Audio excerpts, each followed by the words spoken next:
passionate about Cleveland sports. He's going in! Touchdown! Browns, Indians, Cavs, the Big Ten, and more. Cleveland is a city of champions once again! Andy and Jarid, Cleveland and beyond. A swing and a drive! To deep right! Here are your hosts, Andy Billman and Jarid Watson. And we are live on Facebook, YouTube, and Twitter. Hello and welcome, Andy and Jarid, Cleveland and beyond. He's Andy Billman, I'm Jarid Watson, and this podcast is brought to you by Waiting for Next Year. Check them out, original Cleveland sports reporting at waitingfornextyear.com. The Browns are victorious, holding on to a win against Dallas, in Jerry's world, 49-38 against the Cowboys. What a thrilling victory led by Odell Beckham Jr. 5 catches, 81 yards, 2 touchdowns through the air, and 2 rushes for 73 yards, and a touchdown rushing touchdown for a total of, there was so much to read here, I'm already just jacking up all the stats because there's got so many. 154 yards total offense for him today, 3 total touchdowns. Myles Garrett had another strip sack. He's a beast with that. That's like his new thing. Expect one every game. That set the tone for the first half for the Browns. And then the second half got a little scary. It's all good, though. The Browns are 3-1 for the first time since 2001. And Andy, here's one real quick stat before you jump in here. The last two teams to score 49 points against the Cowboys, 49 or more points against the Cowboys, went on to reach the Super Bowl. 2004 Eagles, 2019 Broncos. So you're saying there's a chance. Cleveland Browns. You're going to laugh at this. We're going to do this live. I cannot fucking for the life and get this video to go on FNY. So if you can do that, that'd be great. All right, let me see if I can do that. Go for it. So great win. Great win. I'm trying to hark back in like the Bills victory when Dawson made all those kicks. The great victory in New York with Jamal Lewis running all over the Jets was a great one recently. The great win in Pittsburgh, which was rare. That happened years ago, it seems like now. Of course, run, William, run. This fits right in this mold, folks. This all fits. This is the new Browns in 99 till today. This was one of the best victories I can remember and a handful in the last 20 years. Those wins come to mind. I actually think all this is getting topped by this because of how much promise and hope is in these teams. I think in those other teams is more wishful thinking and just waiting and just sitting there and like twiddling your thumbs. And this kind of stuff here, this is for real legit stuff. And again, it started with the strip sack from Garrett that changed the whole complexion of this game. And then the other big thing I wanted to say in this game that I thought was so great to see, the Browns, when Chubb went out of the game, how many times in the past would the team have a fold moment, would go away, looked like, the team would just sit and wilt, and that team fought. Dearness Johnson had a wonderful game. Mm-hmm. The guy I always crap on, Hilliard, had a wonderful game. Mm-hmm. He made big plays late, too. Landry, every time Landry caught the ball was a big play. Every time was a big play in that game. Again, Myles Garrett he's Lawrence Taylor in the flesh. This is Lawrence Taylor. Making big plays, making plays that are victory, and it just hits all the marks. But the biggest thing in this game, though, again, to see the Browns respond after Chubb comes out of this game, there have been so many times, been El Faldo, walk away, all that kind of stuff, and OBJ had the game of his career. He had the game of his career, and it's great to see. He's come full circle. It's exciting. This is one of those moments. If you're not excited as a fan, I don't know when you're ever going to be excited. It doesn't mean anything more than that. This team we'll get to some of the quotes the team's already talking about next round up. They're not even really thinking too much about this victory. You can tell. Mayfield, I'll get to one of the comments already. Mayfield, I love this one. We are learning that we are efficient when we need to be. Mayfield said, here's his second quote. We just have to be more consistent. I think that is the biggest takeaway from today. We scored a lot of points, but we left a lot out there, and I truly believe that, end quote. Folks, last year, Mayfield, I said this last week, and I'm seeing it here. Last year, that would have been like Super Bowl type stuff, splashing quotes, I'm cool, everybody else is not. This guy, I'm going to keep harping on this. This team every week is starting to get better week to week to week, and it's not big. It's small increments.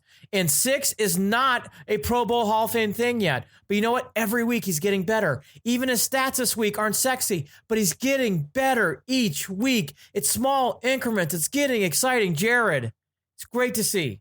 It's great to see. excellent. There were a couple of errant passes that I really did. He always eat at has me those. at the. You're right, but he still is in that zone of accuracy of between 60 and 70%. He's still making the passes when he needs to make them for the most part. I wish he would have connected with Hooper on the one he overthrew him. That would have been nice. That would have been big. The pass to then you think he did it twice with Landry. Those outs, those quick out routes. The Landry right there to get those big first downs. They were converting their third downs. Look, it was offensively, the Browns were doing everything they needed to do today, and that next man up thing, it actually worked for the Browns today. When we're talking about those two running backs coming in and picking up, because you know that Hunt's got the groin issue and Chubb's out, and those guys did what they needed to do. They did what they needed to do, which goes right back to what I said early on about what could possibly be the big turn of events here for the Browns. And when you're going to know it happens, it's coaching. It's coaching. Because we see guys that look like shit here and then go elsewhere and play great. They look like shit here and then go elsewhere and play great. Now those guys who would normally play like shit are playing up another notch. They're up another level. They're ready for the challenge. They're ready to come in. So Ernest Johnson's tough runs late. Ernest wonderful Johnson's to see. Great run. Yes, really big runs late in this game.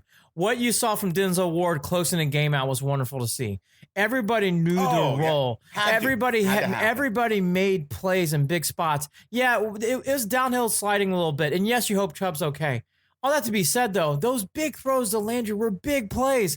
And it looked sketchy, but you know what? It's working because I agree with Jared. Stefanski has these guys' mentality to win. Yeah, last year on that flip play, last year on that flip play, Beckham would have fumbled it and the ball would have been back to Cowboys or something would have weird happened. Guaranteed. Instead, he got out of that tackle and he ran right up the field because everybody was in position to block. Everybody was right there. He saw the line, boom, touchdown. The Browns, this feels different. Now, it's only 4 games in, but this feels different. And I can't state this enough. Everything is small, and I think that's great. It's not big leaps. It isn't like 1 week they play bad, and the next week they play wonderful, which is, God, if you listen to this show the last 2.5 years, 1 day's bad, 1 day's good. 1 day's bad, fucked up, hell, here we go, back, here we go. No consistency. It's every week, it's getting smallly better, and I can't state this enough. I'm going to hammer this home. The Ernest Johnson, Dontrell Hilliard, and how they ran was great to see. Great to see. The little things that could have gone wrong and which normally would have gone wrong. The 2-point conversion, that is not something that would have ever happened in the past with the Browns. They stayed focused. They took care of it, recognized Dallas put their hands on the ball, took that ball in, got their 2 points. Perfect. When it was all the way down to 3, they kicked it all the way back up to 11. Thank God for that. And let's say this too. The kicking today outside of that block, which he was offsides anyways, Parkey's so much better than Seibert. Looks good. Oh, no. Parkey. He's drilling him. He's drilling him. Parkey is light years above Seibert. Yeah. Life years. And we call Seibert, not Seibert, whatever the fuck his name is. Seibert. And by the way, watch, he'll kick well somewhere too. That's what always fucking happens to this team. But all that to be said, Parkey is light years better than Seibert right now. It's not even close. They're not even in the same solar system. Nope. The biggest thing, too, in this game, how many times in games like this, the Browns get a turnover, they get a field goal. The Browns get a turnover, and they go 3 now. The Browns get turnovers, they get 14 points, and then they lock down the game. The Browns' turnovers are creating points, are locking the game down. And again, I'm going to hammer this throughout the whole podcast. Nick Chubb, when that injury happened in past years of this team, it would have been El Faldo. Browns would have been wetting their pants.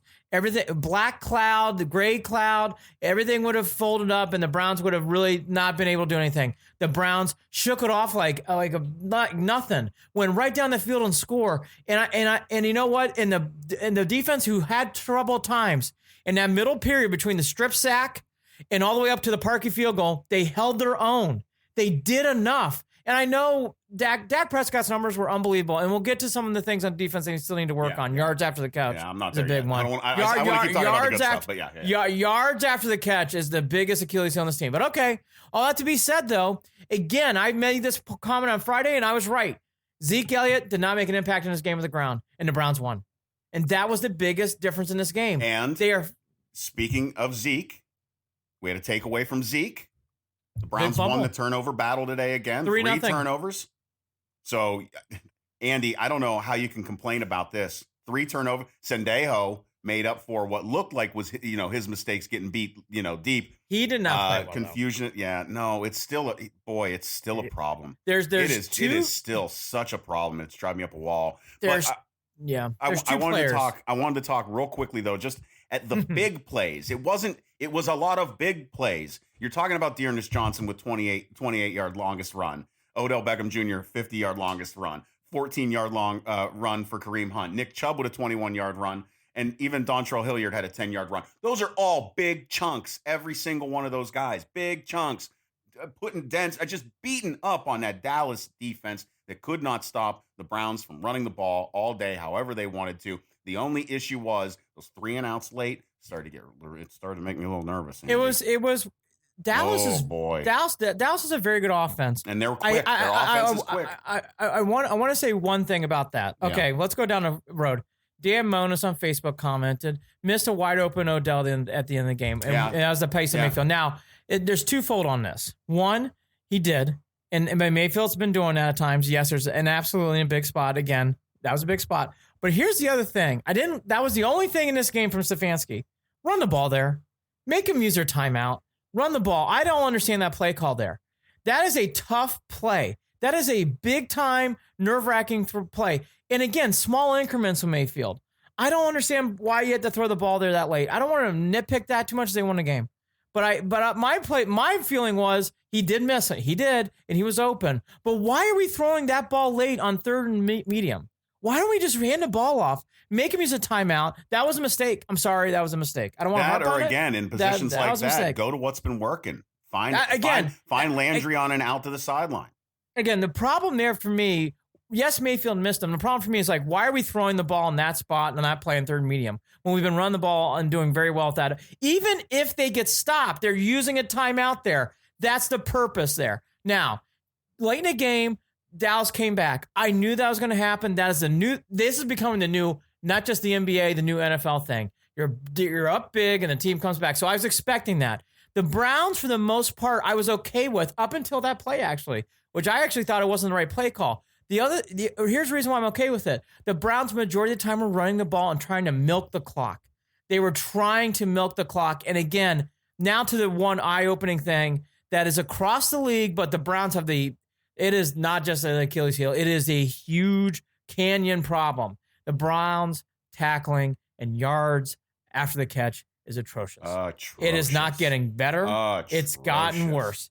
And that is why teams like the Cowboys, teams like the Bengals, teams like the Redskins are throwing the ball so much because the Browns. And by the way, in this game was the first time there were more downfield throws, but even in this game, a lot of it was 3 yards turning into 13, 3 yards turning into 20. Yeah. I mean, that happened a lot. Missed tackles, guys sliding down a guy and let it go. The other area I think that helped the Browns today too was you can tell, again, coaching staff. All the praise goes to the coaching staff over this. Great game. They are absolutely locked in. They are not getting the penalties that they used to get either. And Dallas made some huge mistakes when it comes to those penalties. A lot of mental errors. And I'll tell you that, and again, I will personal foul on a third down. I gave him a first down when I think it would have been huge 3rd and play. 15. Huge. In the beginning of the second half, that penalty kept that drive alive, the face mask, kept that drive grooving. And again, there are so many instances in that time period when the game was 14-7 Cowboys to 41. By the way, 14-7 Cowboys to 41-14. The Browns went on a 34-0 run. I mean, that's amazing. It's so exciting, so great to see. The Browns went on a 34-0 run in this game. In this game, they went on a 34-0 run. And you could feel the momentum building. And we crushed them, so I'm not going to crush them anymore. The Browns, once again, almost ran 60. I got to do the math, and I'll do it on Friday. 60% to 40% from run on the air. This is a running team, even with Chubb out. Run the ball. They keep running the ball. That's part of the reason why the Cowboys got back in this game. And with that, some of it was because they're tackling too. Denzel Ward had a nice game. You know what? I want to take a couple minutes here. What Beckham has done these last 2 games is great to see. And we mentioned Garrett, and we mentioned Kareem Hunt. He had another big game. Hooper had his breakout game. This is the first time you can feel Hooper's presence. All right, here's another guy I've been shitting on forever. Shitting on. And he actually didn't play great, but I saw him today. I saw Olivier Vernon make plays. I saw him actually move around the screen. Now, did he play great? No. But I actually saw him make plays. When there was a turnover there with Myles Garrett, Vernon actually got around his guy. I had to rewind it. I was like, oh my God, is that Vernon? So guys like that. Dontrell Hilliard, great job. He first time I felt his impact in a positive way. Just an all-the-way team victory. And Jared, here's the great thing. Now they set themselves up for the Colts and for the Steelers and Pitt. And these 2 games, which are huge, now aren't life and death because you're 3-1. Right. Now you go into those games feeling you gotta, not a lot because the AFC's loaded, but you have a thin pad, which is let's great be for real the about Browns. that NFC East is atrocious. Bad. Atrocious. Cowboys are by Dallas far is the best still in team. first place. Well, the Cowboys are an enigma. And if I were a Cowboy fan, I'd be very, very frustrated because the Cowboys are the reverse of what the Browns are this year. The Cowboys remind me of the Browns last year, where it's like you see a lot of talent. CeeDee Lamb's a really good player. CeeDee Lamb is very good. Zeke's a really good. Dak Prescott's playing unbelievable football. Yes. He is really, really playing well. That kid Schultz is going to be a star. Well, this is the the thing. They Andy, have players. That's the thing. They have the players, and when their defense was when we were not getting a first down conversion in that fourth quarter, when we were not able to get a first down, and we were giving the ball right back to Dallas on those 3 and outs. Right. That's step 1 to a disaster. Step 2 to the disaster was that defense. You rely on that defensive line to contain. You rely on them to make a big play. You rely on them to be able to do what they need to do to keep Dak from doing what he was able to do. They were gassed. They were tired. So who are you relying on then? Who are you relying on then? You are relying on the guys, the weakest spots in that defense.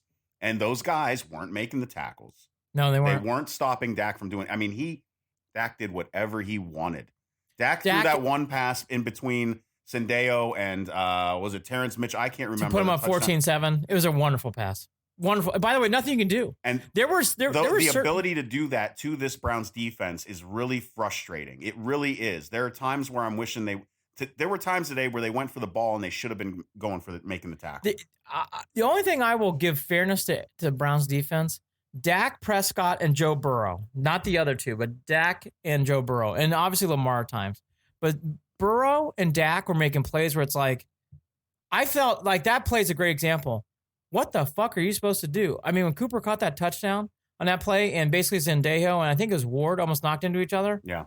They said on a broadcast, they threaded the needle. I mean, there's nowhere else for that ball to go. I mean, there were several passes. And by the way, now there are several passes in that game. I want to get to 6. Mayfield had those passes in this game for the first time all year. Yeah. The 2 to Landry you referenced were darts. Absolute BBs. Bang, bang. Big plays. Bang, right there. Here was the big I marked this down. And I want to talk to you about this. When the Browns were down 14-7 and they were driving, Mayfield, no one open, ended up throwing the ball out. But you know what he did in that play for the first time I saw, and I recognized it, and I made sure to write it down? He stayed in the pocket. Yeah. He didn't flush out. He took a deep breath, and he said, I don't have it here, but I'm going to throw it away. The next play, he rolls out, bam, Landry, big play, and then Mayfield play action pass to OBJ. He's a touch better. He's still not stepping up in the pocket like he should. He does. But Jared, it's getting smooth. It is. Every week it gets like I didn't see that last week, but I saw that this week, and I keep saying, I'm like, it's not all there at once, but I am seeing small increment victories for 6. It's really good, and I'm glad they said this on the Fox broadcast. He is not playing Pro Bowl type stuff. We know that with his numbers.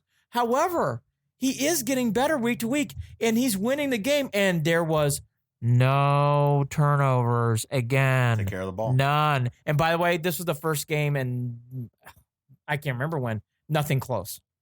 Does Nothing Bernie still close. have that record, or did Bernie lose that record? Did Peyton I forget. Manning pass him? I think he had the. I think- he had yeah, the I think record for. I think maybe it was Peyton. Most passes without Is an interception. Brady or is either Brady or Peyton? Maybe I can't it was remember Brady. which one. Most One- passes without it. But EJ Scolata on EJ. Scolota. You can call me Bill Mon if you want. I mispronounce names generally in the show. I believe someone once said keys to today's victory: run the ball, run the ball, run the ball. To be our partner. Yeah. Again, not only that, the running the ball with Dearness Johnson, Dontrell Hilliard. I'm probably going to repeat it 10 more times. It is so exciting to see. They had 300 plus yards in this game. Andy, again, it's coaching. There's not a chance in hell. There's not a chance in hell that any prior regime would have had that you would have seen Dontrell Hilliard come in or Dearness Johnson, and you would have said, "Oh, we're going to be okay." When they came in today, I was like, "Wait a minute. I don't know about this. I don't know how I feel about this." I'm sure all of us felt that way. But holy By the way, shit. Sandejo did not have a good game. We know that.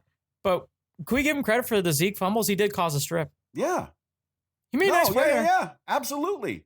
Just saying. I'm glad. Just saying. Hey, and can we also say this too? Hey, Kevin Stefanski has the same amount of wins with the Browns in 1/10 the games that Hugh Jackson had played.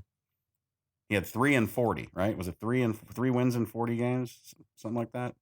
It's getting exciting early. Yeah. And the nice thing about this, and I know this is sounds like an oxymoron, the AFC, from what I've seen in 4 weeks in, and it could change, is far better than the NFC. So because of that, it's a lot harder of a road. But there's some things that are good.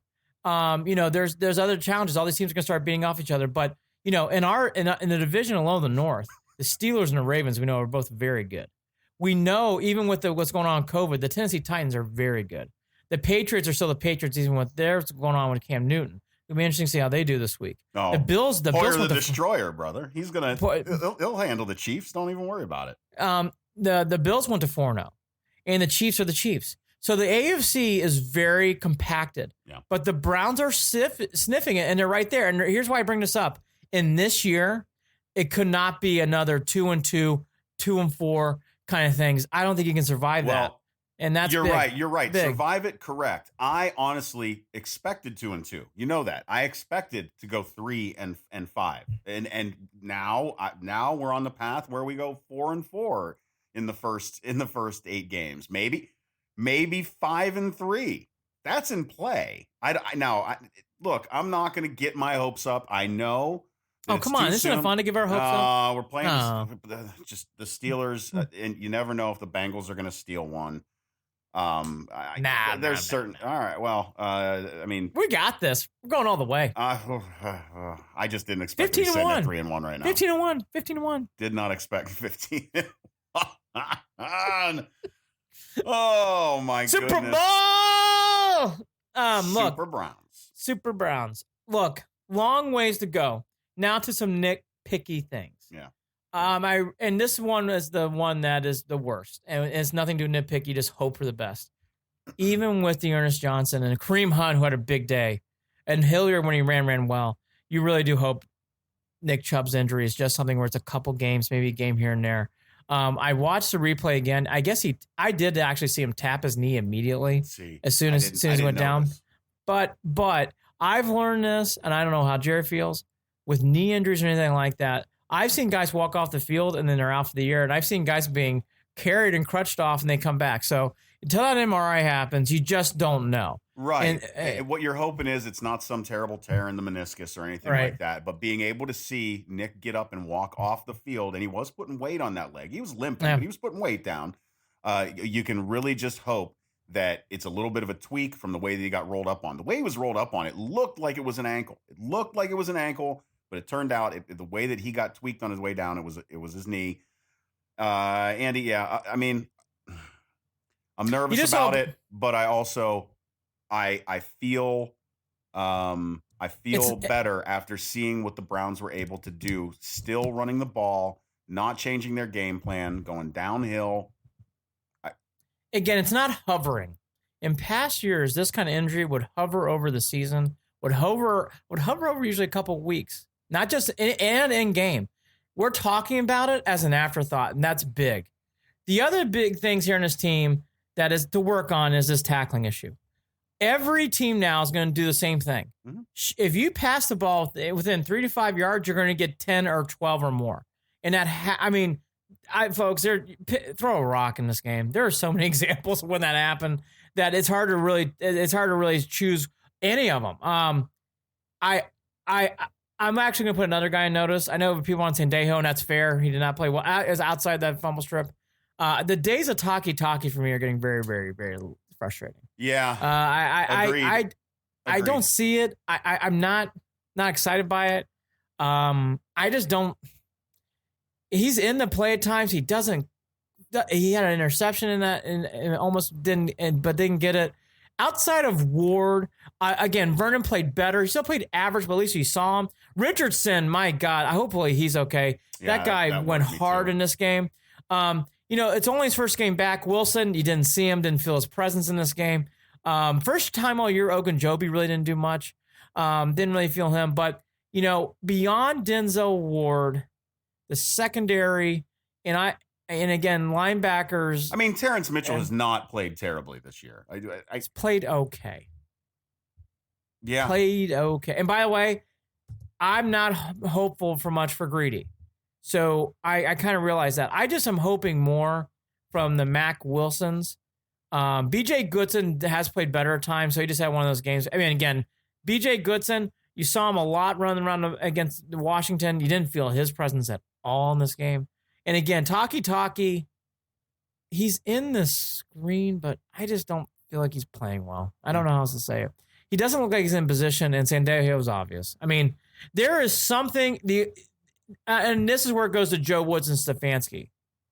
There is some kind of miscommunication breakdown going on with the secondary and this linebacking crew. And it's happening weekly. And it's not just on the players.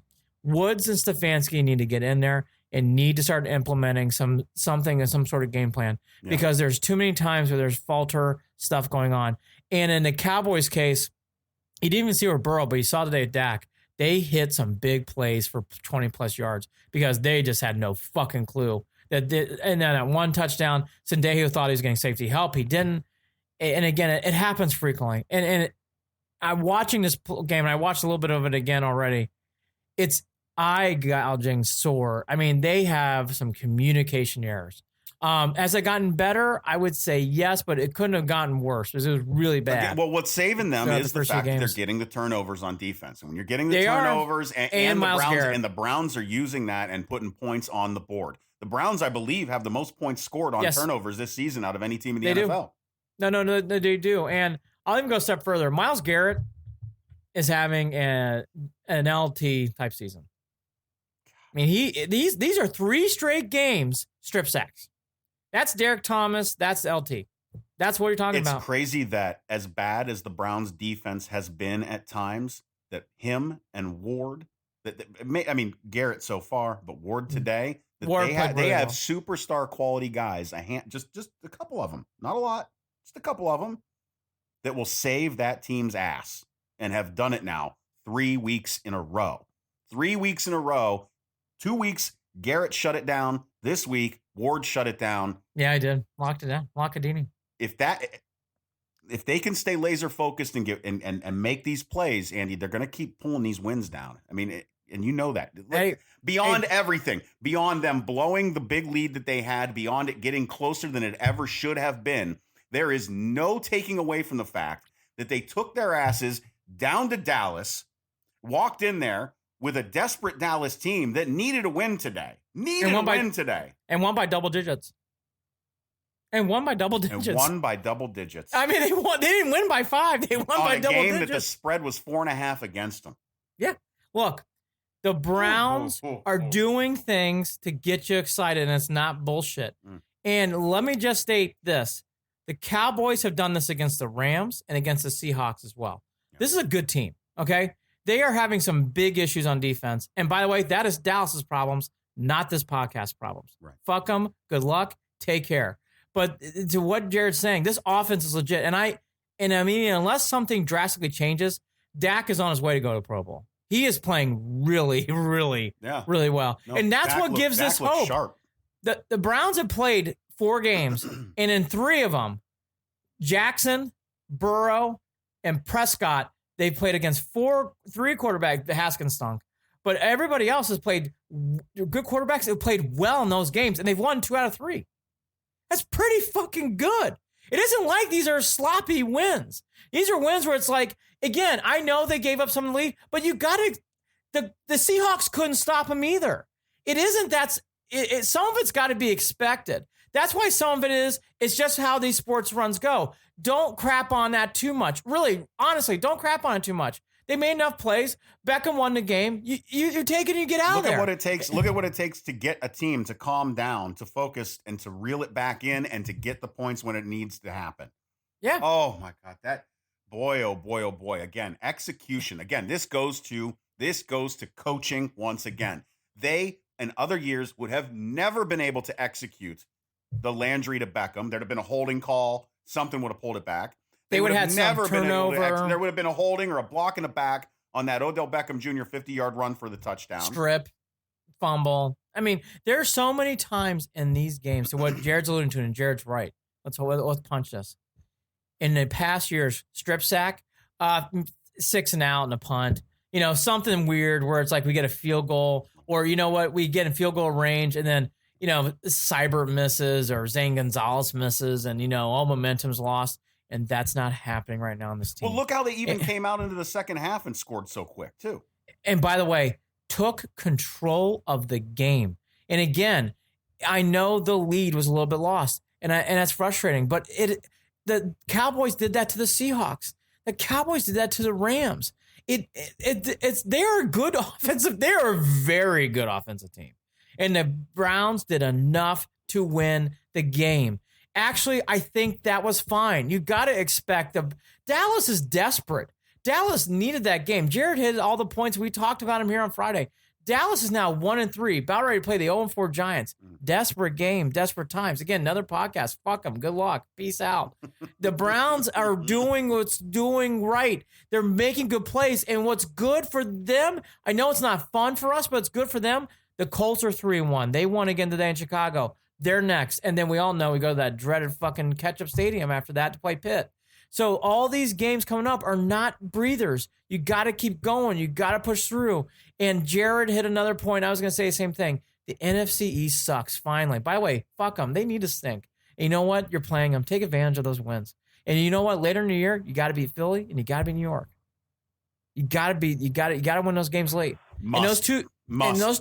And those 2 games being held in December now, and New Jersey are really, really looking good. It's almost like the Pirates for the Indians late in the year. You have 2 games in December, sandwiched between big home games with the Ravens, and you finish out with the Steelers. But you have 2 games in New Jersey that, yes, it's still New Jersey. It's on the road. You never know. But, as it goes on, it feels kind of like the Pittsburgh thing where it's like you have 2 games in your back pocket that you can put in there to win late. Well, you need them. You're probably going to need to go 3-1. And you're probably going to need to go 3-1 to finish out the season. The way the AFC is going, and by the way, the biggest thing in this whole season, I don't want to go down this road, seeing what's going on in Tennessee and knowing we know from baseball, the COVID thing's in the air too. So the Browns need to keep staying clean and keep staying healthy. Yeah. And I wish all the best to the Titans, and I wish all the best to the Patriots. All these teams are going through things that could happen at any time to any club. We all know that. Yep. But the Browns haven't done that yet, and that's good. Hopefully that continues, because that can derail season quickly. I feel for the Titans, because what's going on in that organization has got to be difficult. That team's 3-0. By the way, they're supposed to play Pittsburgh this week. So to not even have that opportunity can derail quickly, but the Browns aren't there. That's someone else's problem, not ours. They keep marching on. And again, Colts, they're 3-0, winnable game. Rivers is old. You should win that game. They have not been overblowingly well. You should win that game. And Pitt's Pitt. That's going to be a very, very tough game. And there'd be nothing fucking more in Cleveland and beyond to be 4-1, talking on Evergreen podcasting about how big of a game that is in 2 weeks. That'd be so much fucking fun. Andy, I don't know. Is this fool's gold? Are we getting sucked in here? No. Nope. It's just gradual. Had to gradual continuation. Gradual continuation. I will get to EJ's call. We'll do a wrap up on the Lakers. This is gradual continuation of positivity. I think so Again, too. Winning breeds winning. The days of when one game's bad, one game's great, sloppy here. And by the way, we've been living that forever. That's not the 2020 Browns. No. They gradually get better, and it's not. This is not fool's gold. Myles Garrett is up for the Defensive Player of the Year award right now. If Chubb's healthy and Kareem Hunt, this is the best running game. The Browns' offensive line has the best offensive line in probably the NFL, and statistics will tell you that. When you're running the ball 60% of the time in 2020 NFL, it tells you everything you need to know. They are doing things where when they get turnovers, they score touchdowns. None of this is bullshit. Denzel Ward is a Pro Bowler. Myles Garrett is a Pro Bowler. OBJ is a Pro Bowler. Landry, even with his things being down, Pro Bowler. You saw Hooper you felt Hooper's presence. If they keep doing that, he's going to be in the Pro Bowler. You know what? Baker Mayfield may even make the Pro Bowl too if he continues to play like this. You know why? He keeps winning games. He keeps winning games. He's going to keep getting better and better and better. And again, here we are. Sacks and yards lost. 2 sacks and 1 yard loss. Is that what we were looking at with Baker today?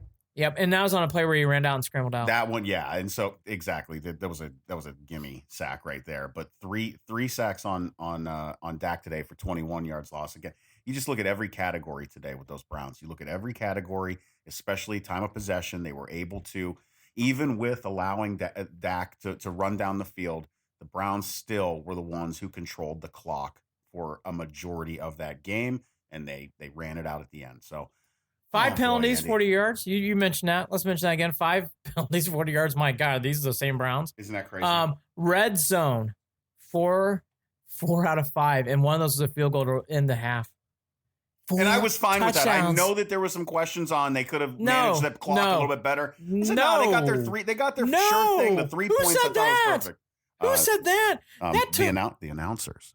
Oh well, they were lost. On there, but that's we are Fox Sports kind of. Well, we are then. Speaking for them, we are wrong. That drive in the first half was I thought it was controlled. Perfect. Set the tempo, and then to flip the script, they got the ball and they scored right back. They went right down the field and scored. Cherry on top. The Browns are in such a good driving position. And again, I said this 2 weeks ago. I'm going to say it again. If they have the ball and they are up late, they can run the ball right down your fucking throat. And the thing I'll compare it to, it's a different sport. It reminds me of the Kansas City Royals 2015, where it's like as soon as you got the lead and it's above the 6th inning, you just give over to those guys and they come in the bullpen and sweep up.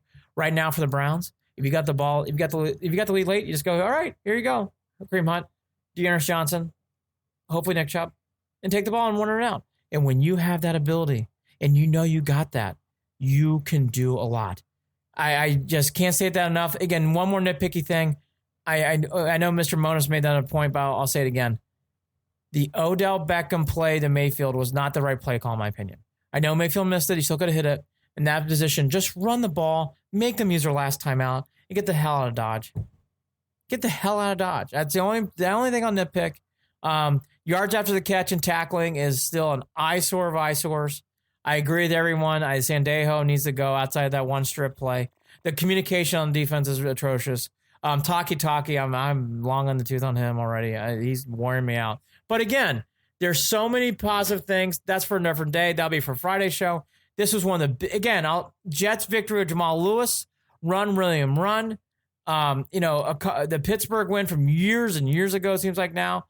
Those are the kind of wins. Like, this is that kind of win. The Buffalo game with Dawson, that's that kind of win today. Listen, it was guys, that kind of win. For all you folks that listen to that are 30 years and younger, this is new for you. This is not something that you even have ever witnessed when it comes to the Cleveland Browns. It's not something that you have understood, that the Browns, you've never seen it. It's not something that you understand, and I get it.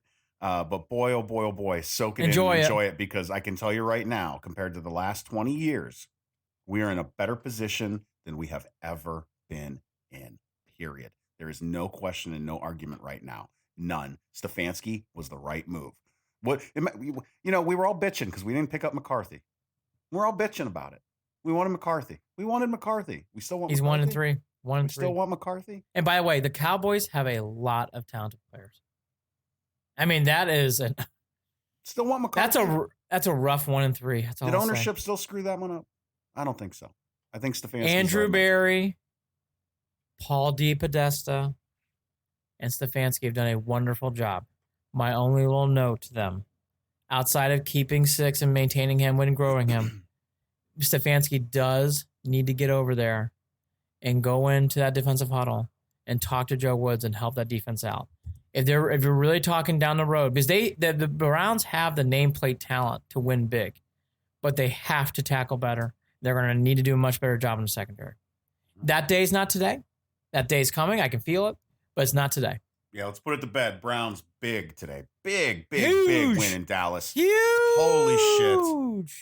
This I'm going to is sleep like a baby, and most of you are going to listen to this on Monday. We're doing it right here on Sunday night. You're going to wake up Monday. You're feeling good. We're doing You're gonna Sunday listen to nights this podcast, and hallelujah, holy shit, where's the Tylenol? What a fucking game, brother. So on Friday, we'll talk about the winning streak as they try to make it now. It's going to be 4 in a row going against Indy. That'll be exciting. We'll talk about that and preview that. We're getting closer to the Buckeyes starting to play. I bet you by then we will be talking about how the Lakers have won another championship. Yeah. The only thing I heard EJ on, I read EJ's comment. Here's one thing that I'll get off subject on. I would keep your eye on the Heat making a couple of these games interesting. I think the Lakers are going to win. Whether it's 4 or 5 or 6 is up to the Heat. The Heat do play and look like they're pissed off. And I think the Heat have enough energy to make these games a little bit more competitive. But game 2 did not feel that way. Game 1 was a joke. By the way, Davis went off in game 2. Yeah. That was like Walton type stuff. I mean, they made the mentions of it during the broadcast, and it's right. I mean, Van Gundy went on, and I couldn't say anymore. Leitner against Kentucky, Leitner only missed like 2 or 3 shots in that game. That's what it was really like. I mean, Davis made everything. But at the same time, don't be surprised if the Lakers sweep. It's there. It's there. Oh, no. taking. I'm not saying that. It could be 4, 5, or 6. The Lakers are going to win. Well, it's up to the Heat what they want to do. But I'll stop there because I know people probably don't care. Speaking of which, LeBron sounded like a Browns fan today, even though he's watching. Good, he should.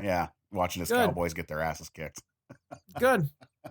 EJ, I'm reading it. I'm not surprised. I'm going to watch the Heat game after this. The Heat have a lot of gusto. They're a prideful organization. Yeah. They talked like that even before this game.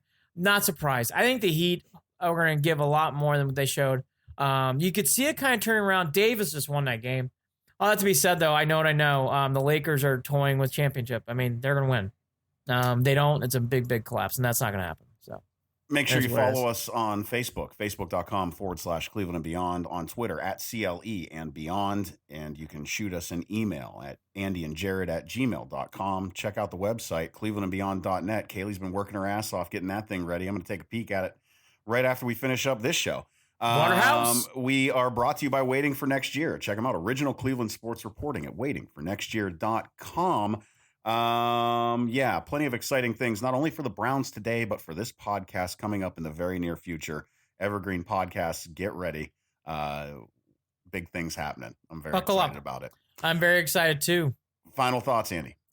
I do have a couple, but I won't take too long, as Jared loves when I take too long at the end, but I'm going to take a little time at the end. Terrible loss for Texas. Terrible loss. All my picks this weekend were fucking shitty, but we'll get into that more on Friday. Please listen to the best writers in football. I'm going to start posting clips on Twitter for Cleveland Beyond. Set the Edge will be fun on Wednesday. Check it out here on Cleveland and Beyond Facebook page. Holly Wetzel and myself. And then last final thought is college football this coming weekend. We'll get into it more. This is so off topic. Great college weekend. I know there's no Buckeyes. I know there's no Boilermakers. I know there's no other stuff. But let me just say this. The weekend coming up, Miami, Clemson, Red River rivalry, Bama going to Ole Miss. It's a fun. I'm missing a couple other games in there that are huge. It's a big college football weekend. Huge. If it's the first time you can feel October. I'm waiting on the Buckeyes. I'll be there watching every game. Oh, Florida goes A&M too. And Munn played well in that loss against Bama, even though they got blown out. Munn played well in that game. He's Andy Billman. I'm Jared Watson. Andy and Jared, Cleveland and Beyond. Oh my God, the Browns are 3-1. 3-1. 3-1. 3-1. 3-1. Who had that after that fucking shit show after Baltimore? Huh? Not me. Not me. Who's 4-0 in picks in the show? Are you? Well, listen, I'm picking against the Browns again. Oh shit! I forgot. I gotta get the jersey now. I gotta get the jersey. So I'm getting the official jersey. That's what I'm doing. I already told my wife too. Sorry, honey, gotta blow money. I made a promise to the fans on Facebook. Any chance you watch any of these baseball playoff games? I'm sorry, what? Any chance? I'm sorry, what? I'll talk to you later. What is your favorite playoff game? Looking forward to Padres Dodgers?